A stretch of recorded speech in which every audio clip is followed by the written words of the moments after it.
Baik, soalan saya mudah je. Berdosa ke orang yang pilih untuk tak vaksin? Sebab kebanyakan orang yang cakap, yang promote vaksin lah, dia akan gunakan kata-kata mufti lah, Datuk Mufti. Yang Datuk Mufti kata kalau tak vaksin berdosa. Sedangkan bila saya baca artikel, bukanlah dosa secara mutlak pun. Dia ada, maksudnya kalau sengaja untuk mengabaikan. So, saya datang dari jauh, dari Selangor, nak dengar sendiri daripada pasal oleh vaksin Datuk Mufti. Okey. Kita kena pergi kepada dasar sesuatu hukum. Terima kasih dengan soalan. Saya duduk di depan api ni, saya berpeluh. Lately ni, saya tak tahu dah seminggu lebih, saya tak puas sihat. Isteri saya pun kata, pergi rehat lah. Besok ada lagi ni town hall di Unimap. So, lusa ada lagi. Tapi, saya tadi nak mari, tak rasa macam tak puas sihat. Tapi, berasa soalan aku bagi saya sihat. Okay, Alhamdulillah. Okay. Menggalakkan dengan izin Allah. Okey. Pertama, manusia ni ada dua.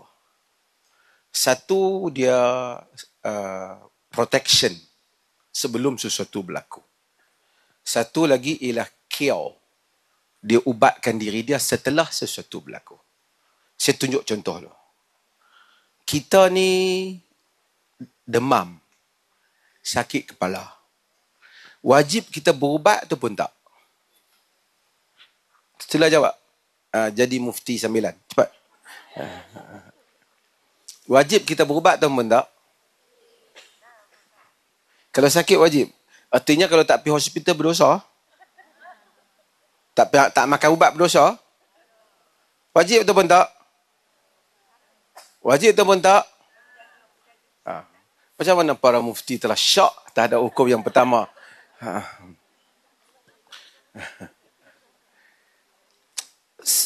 Hampir kebanyakan fuqaha bersetuju tidak wajib. Wajib ni maksudnya apa? Kalau kita tak buat, kita berdosa. Misalnya saya sakit kaki, saya tak pergi hospital. Macam mak kita lah kata sakit, mak duk sakit, jom pergi hospital. Tak payahlah, mak tahan. Dia berdosa ke tak? Tak berdosa pula. Tadi kata berdosa.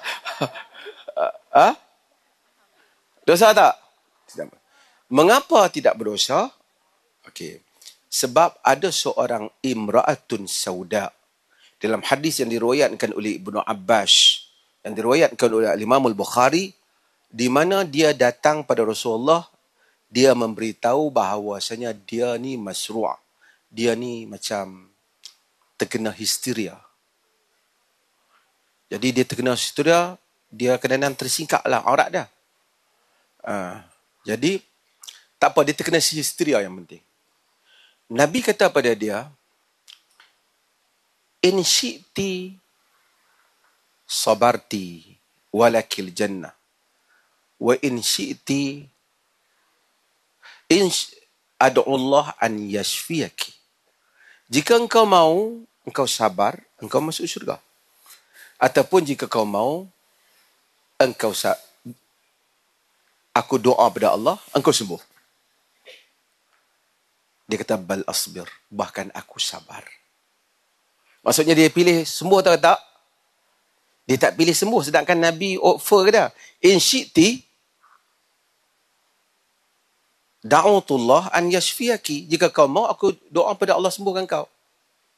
Wa in syi'ti sabarti walakil jannah. Jika kau mau, kau sabar, kau masuk syurga. Kau pilih salah satu. Dia pilih apa? Masuk syurga.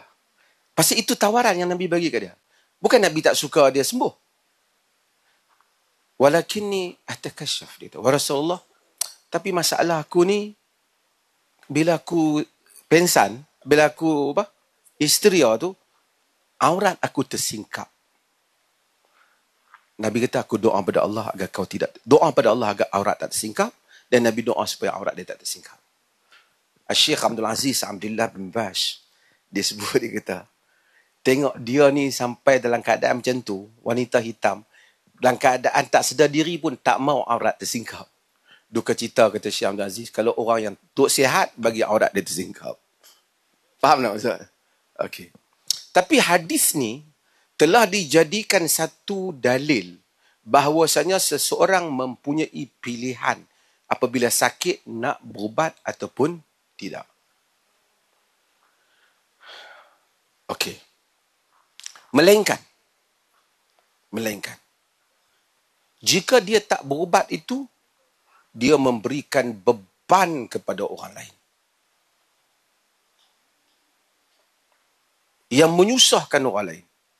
Maka dia kena untuk berubat supaya dia tidak menjadi beban pada orang lain. Sehingga akhirnya orang lain tak boleh nak berurusan kerana dia, ataupun menyebabkan penyakit dia itu berjangkit pada orang lain. Melainkan dia mengurung dirinya supaya dia tidak terlibat dengan orang lain. Kalau dia kena penyakit, dia tak keluar. Seperti mana Nabi tentang kusta, Nabi tak bagi keluar. Kan? Jadi dia tak payah keluar. Tak apa. Tapi kalau dia keluar dan dia menyebabkan penyakit kena pada orang lain, berdosa atau tak? Dia berdosa. Kerana dia menyakitkan kaum muslimin yang lain. So kalau orang tu tak mau ambil vaksin, tak apa. Tapi kalau dia tak ambil vaksin dan dia kena penyakit tu kena pula pada orang lain, dia bersalah. Dia menyebabkan merebak. Keadaan yang kedua ialah keadaan tadi yang kena, keadaan sebelum kena. Prevention better than cure. Prevention maksudnya kita tak kena lagi. Misalnya kita tak kena bahaya lagi. Wajib tak kita mengelakkan diri pada kena bahaya? Wajib betul tak? Jawab ni, mufti-mufti. Wajib ke tak? Wajib. Yang ni kata wala tulqu bi aidikum ila tahlukah. Jangan campakkan diri kamu ke dalam kebinasaan. Maka sebab itu dia haramkan hisap rokok yang bahaya tu, dia haramkan makan racun dia. Dia tak kata yang ni sunat ataupun harus nak makan kerana diri kau sihat, kau tak boleh menyebabkan sakit. Tapi bila diri kau telah sakit sedangkan itu bukan pilihanmu, engkau boleh sama ada nak terus dalam keadaan itu ataupun engkau mencari jalan sembuh. Walaupun sebahagian para ulama menyatakan mencari jalan sembuh itu dapat pahala. Likulli da'i dawa. Bagi setiap penyakit itu ada ubatnya. Jadi Nabi pun berbekam, Nabi pun mengambil jalan untuk berubat supaya sembuh, maka kita untuk sembuh kerana al-mu'minu qawi ahabbu ila Allah minal mu'minidh dha'if. Mukmin yang kuat lebih Allah suka daripada mukmin yang lemah. Jadi sekurang-kurangnya berubat tu sunnah walaupun tidak wajib. Walaupun sebahagian tidak wajib, sebahagian kata harus, walaupun tak wajib, okey, pilihan. Tapi kalau kita tak kena, orang semua terbukti, proven, kalau tak ambil vaksin, dia kena penyakit tu. Dia tak mau ambil. Atas dua keadaan. Pertama, dia percaya kalau dia tak ambil ni, dia kena. Maka dia wajib ambil. Tapi kalau dia kata vaksin pun bukan dia percaya. Okey, kalau itu kepercayaan dia, tak ada apa. Dia tak percaya.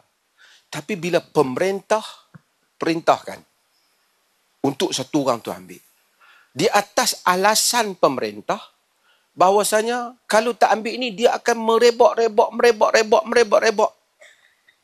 Kalau pemerintah dapat buktikan hal itu, maka kita wajib taat. Melainkan kita dapat buktikan sebaliknya, dakwaan pemerintah tidak benar. Vaksin itu hanya membahayakan. Dan kita mempunyai keyakinan yang benar atas itu dan argumen yang kuat atas itu terpulang kepada diri kita. Tapi kalau pemerintah dapat bukti, kan macam pemerintah kata pakai tali pinggang naik kereta supaya selamat. Wajib ke tak? Wajib ke tak? Wajib. Wajib bukan kepada disebab asas pakai tali pinggang tu wajib. Ketaatan pada pemerintah dalam perkara yang makruf, perkara yang betul itu wajib. Kalau kita percaya pakai tali pinggang tu selamat, kita wajib. Kalau kita tahu vaksin itu membantu menyelamatkan kita dan orang lain, wajib. Tapi kalau kita kata semua ni tak benar, pemerintah telah berbohong. Kalau kita percaya macam itulah, kita ada bukti-bukti kita. Kita ada makanan lain, iaitu kita mungkin ada ketum yang dijamu dengan tungkat ali umpamanya. yang menjadikan kita dapat bertahan daripada. So kita ada pilihan lain. Dia tak semesti yang penting. Tujuan pemerintah itu dalam hal itu nak mengelakkan penyakit dari berjangkit. Itu. Okey.